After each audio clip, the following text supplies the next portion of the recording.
I've spent 7 years learning how disasters work, and now we're taking that learning and turning it into a remarkable nonprofit that responds in incredibly efficient ways.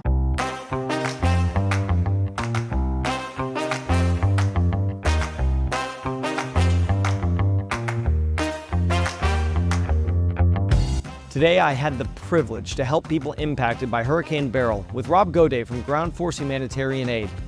The storm made landfall in the early morning hours of Monday, July 8th at Matagorda Bay, and then pushed north through the greater Houston area where I happen to live. By Tuesday morning, Rob and his team mobilized to Brazoria County, directly south of Houston. Thousands of people were left without power. Homes were damaged from flooding and fallen trees, and of course businesses were forced to close, limiting services to the community. This is where Ground Force shines. They specialize in directing services to people immediately after a storm's impact. They leverage their corporate and nonprofit connections and strong social media presence to direct resources and attention to people suddenly left in vulnerable situations, lacking access to basic needs. One of Ground Force's greatest strengths, though, is its storytelling. In fact, Rob, who's both the CEO and founder, has become a go-to voice for countless storm survivors on national news outlets like ABC, NBC, CNN, Fox News, and many more. I was able to catch Rob in between the morning and evening distributions today. As you'll hear, he's an incredible guy. He's entirely dedicated to this, deeply passionate about innovating ways to deliver services to vulnerable people in times of disaster. Welcome to my on-site conversation with Rob Gaudet. I'm gonna try, yeah. Yeah, but what did you say about that guy who just pulled up? Yeah, we just were setting up for this interview, and a car came through. This is a distribution line, and he's asking what we were doing. And I said, well, we're opening at 5. And he kind of gave me the okay, and he started to say something and ask me, and he's like, well, I don't want to bother him. They need help, and people are afraid to ask. And it's a sense of pride. Mm-hmm. You know, we're human beings. We can take care of ourselves. We don't need help.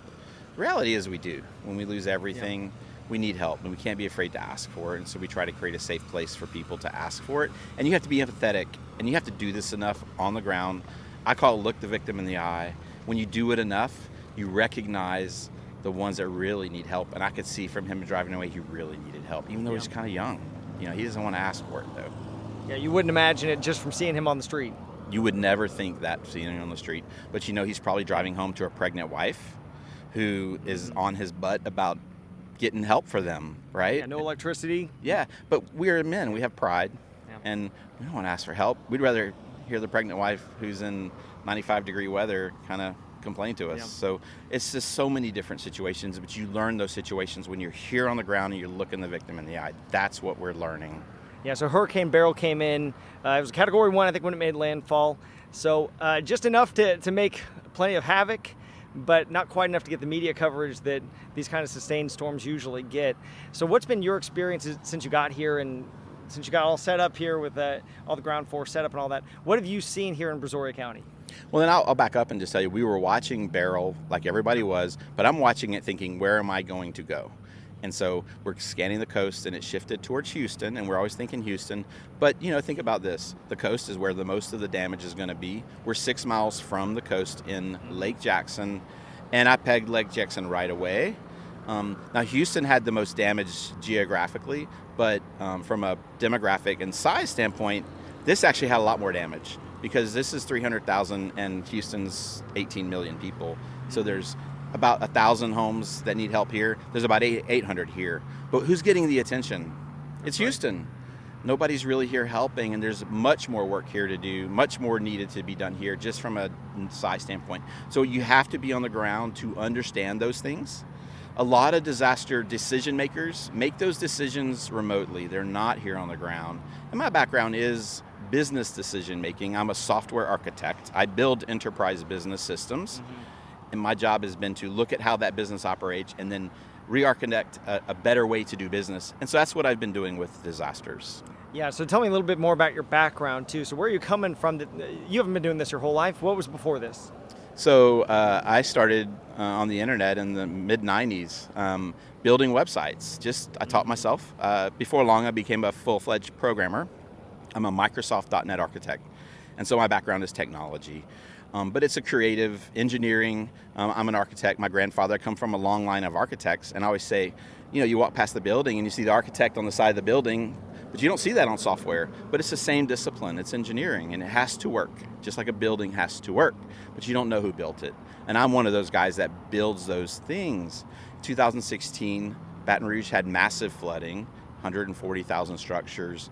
And that was my first introduction to this world. And I said, where's the data? Where's the decision makers? Where's the people that really think through processes and don't just take off and solve the problem by analyzing it? Like most people just go and try to carry water. I want to carry 10,000 cases of water. I'm not going to do that myself. How do I make that happen? And so that is where I began to say, let me roll my sleeves up. I realized really quickly I need to be here on the ground to learn it in the same way I learn how a business works before I write software for it. And so I've spent 7 years actually, learning how disasters work. And now we're working on 7 years of taking that learning and turning it into a remarkable nonprofit, a nationwide nonprofit that responds in incredibly efficient ways. And how many people do you think you've served just in the past 24 hours or so here? This location, we've served over 1,200 cars in 2 days. It's about 600 cars a day. And we've served barbecue, we're giving them water, we're providing non-perishable food to this community. Because of the systems and the efficiency, we haven't spent a lot of money to do it, I'll tell you that, not very much.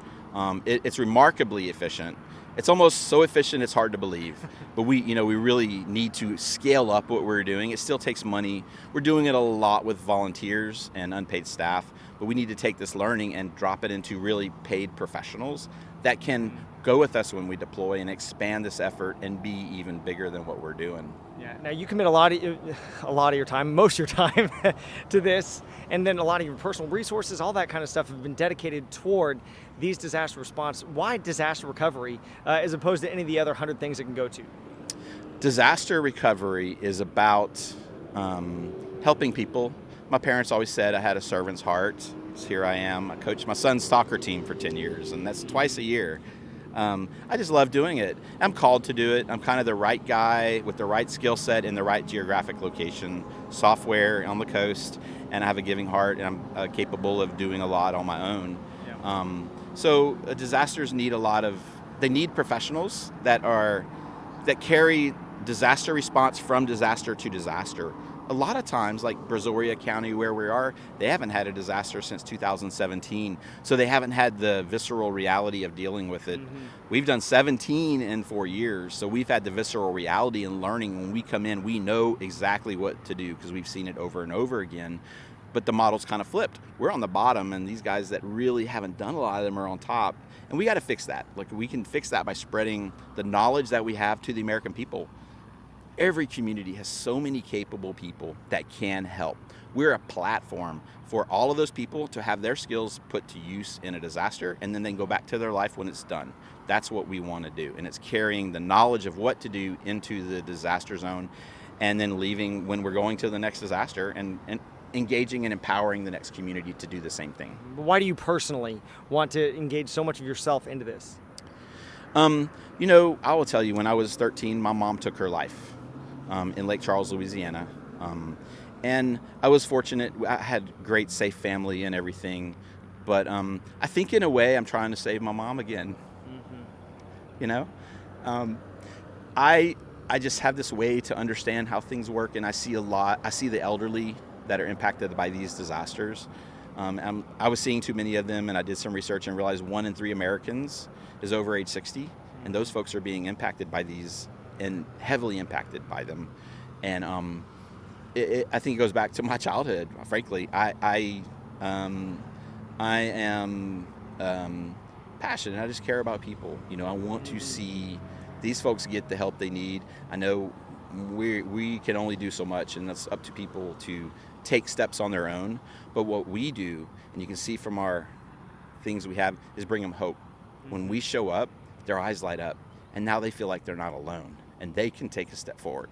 Yeah, and that's one of the things you've become known for, is that storytelling. You just told the story about your mother, a deeply personal story for you, but you've got a dozen stories for probably every day that you're out helping people. Is there any memorable story that you'd want to share right now that's something that stands out to you? Yeah, I actually have a story that I carry with me, and I think about her a lot. Her name is Etta Dodgerel. She was a flood victim in 2016. I was told about her about 6 months later after the flood. Went to her house, and she was living in this home that had the walls all torn out, and all of her possessions were piled in the middle, and she was in her 80s. And I gathered a bunch of nonprofits, and we went and repaired her home. And we had her look at her items and throw things away that she wanted to keep. But 2 days later, we delivered a television to her, and her dog was running around the yard, and her door was open, and we walked in, and I couldn't find her. And so I walked up to her second level, and I found her passed away laying on the floor. And so she had been there, and I can see her frail body in her living room with her thin legs crossed. She had no hot water for 6 months, living in this home, nobody to help her, and at a Dodgerel. And that's one story of so many. When we go and we are out there in the community, I'm talking to community leaders. Where's your elderly population live? Because that's where I'm going to set up our operations, right in the middle of it, because they need the help the most. They're socially isolated. They have chronic health problems. They are us. We're going to be in those boats. We are financially challenged. We don't have a friend network. Your ability to recover is a strength of your friend network. It's as simple as that, your social network. And the elderly are socially isolated. They're in their homes. They're not coming out and interacting anymore. And they're left to fend for themselves way too many times. And we're aimed to fix that. What would you say to somebody right now who's thinking about getting involved in some kind of disaster recovery, be it Beryl or any of the other disasters that happen in the coming years? Well, if you want to get involved in disasters, and first thing I would do is get to know your neighbors and get to know the elderly in your own community. The best thing you can do if something's coming is understand that. The second thing is join Ground Force, join our network, and we're going to train you on exactly what to do. If you're young, you're going to be okay. You're going to get past it. The older you get, the harder it gets. And if we all stick together, then we can all recover together more quickly. So join our Facebook page. Join our platform, stability.org. It's a platform that I've developed on my own that enables any church, civic organization, any team in a community to become a disaster relief team just by filling out a form. And instantly you have all of the tools you need to react in your community and help your community literally right away. And that's what's missing, I think, out there right now. So stability.org is the place you would go to do that. All right, big question for you. What do you hope is your legacy when this is all said and done? I want to build a massive nonprofit. That is number one. It really is. It's my goal right now. I think my legacy is to have awoken the American people to the needs in communities that are impacted by disasters. Unless you're on the ground, like we are right now, standing in a few inches of water, you're not really going to understand it. But we need to awaken the American people to this convergence of a lot of climate disasters, and then this aging population that we have that are occurring at the same time. And that's what I want to be known as the guy that woke up the American people to our role to serve our citizens after disasters specifically. Awesome. Well, thanks, Rob. Appreciate all you're doing here, and thanks for letting me come out for a little bit today and do the little bit I can to help out here. So glad to have you out here, man. Definitely are. That's awesome. Thanks, Rob.